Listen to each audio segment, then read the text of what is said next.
Hello and welcome to our presentation for Windows Options for People Who Are Deaf or Hard of Hearing by Scott Gibbons and Teresa Conley. In this presentation I'll cover closed captioning and how it removes barriers, along with some visual options in Windows and how those remove barriers, and some other tools that we won't cover in detail in this presentation but are also useful. For closed captioning, it encourages engagement with audio content and allows for more variability from instructors for their curriculum. It can improve comprehension when audio lessons or videos are used. It also adds captions to enabled videos so that students don't miss any important information. And it allows an individual to interact with applications and websites that contain spoken words. Here is a tutorial on how to use closed captioning in Windows. There are a few different settings in Windows that can aid a person who is deaf or hard of hearing. To begin, you'd want to click on the Windows icon at the bottom left of the screen. Then move up to the Settings, and from there, find the Ease of Access tab. Once in the Ease of Access, you can scroll down and find different options for a keyboard, mouse. We're looking at closed captions. From closed captions, you can change a bunch of different options within the closed caption section. For example, you can see at the top that closed captions are white against a colored background. If you want to change the color of the closed caption because you might be watching a video where the background is red and you can't see it because of the white coloring, then you can change it to blue. And you can see how it changes up here against the background. You can also change the transparency, so if you're watching a movie and you don't want the captions to be as significant, you can change it. You can also change the size of the caption to make it very large, and you can see how that changes up there, and I'll change the color so that you can see it. You can change the effects of the caption so that it can be raised up from the background and be more prominent. You can set it so that it's more of a shadow. And then you can change the background behind the caption so that it becomes more prominent. You can change it to, let's say, yellow. You can go up and see that it created a yellow hue behind the letters. If you're not satisfied with any of that, you can always go to the bottom and click Restore to Default, and everything goes back to the way it was, and then you can start again. Thank you.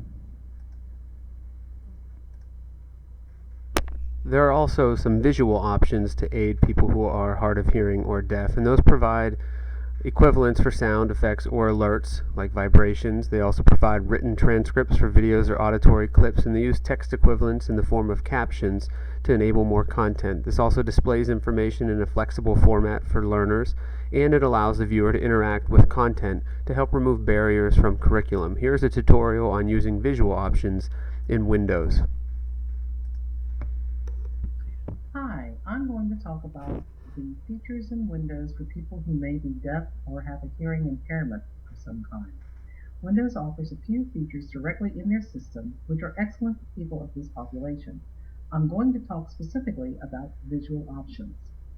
So the first thing you're going to do is open your Windows settings. You will see pictures next to the title of each of the items on the menu, a nice feature for those who may be of a different language or struggle with a reading impairment. From these settings, select Ease of Access. This will open a window which lists all the more commonly used features in Windows. Over here to your left. As you can see from this list, the visual options is not one of the options, and that is what we're going to talk about today. So we are going to select other options. This will open up immediately to visual options. Under visual options, you can select settings which you feel will best suit your needs while working in Windows as a deaf or hearing impaired person. You can play the animations or turn them off. You can show windows in the background or turn them off. You can select how long you want to see the notification, whether it's every 5 seconds, 7, 15, 30, 1 minute to 5 minutes. We are taking 30 seconds. You can make their cursor thicker or thinner. I tend to like mine a little thinner or thicker. And then you can select the type of flash activity you would like to see on your screen, whether it's the active title bar, the active window, or the entire display. we are going to demonstrate the active window. I am now going to send myself an email to show you how this feature works.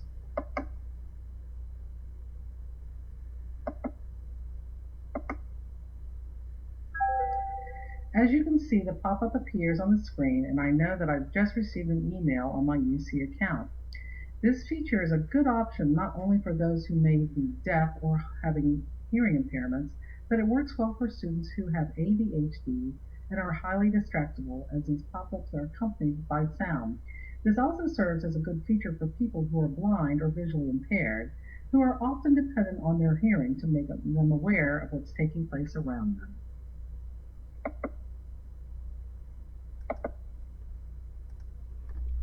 Some other tools on the right side of the screen help to remove barriers because they also add closed captioning options with different software, and some of the tools actually add sign language to some programs. Here are the references for our presentation. Thank you.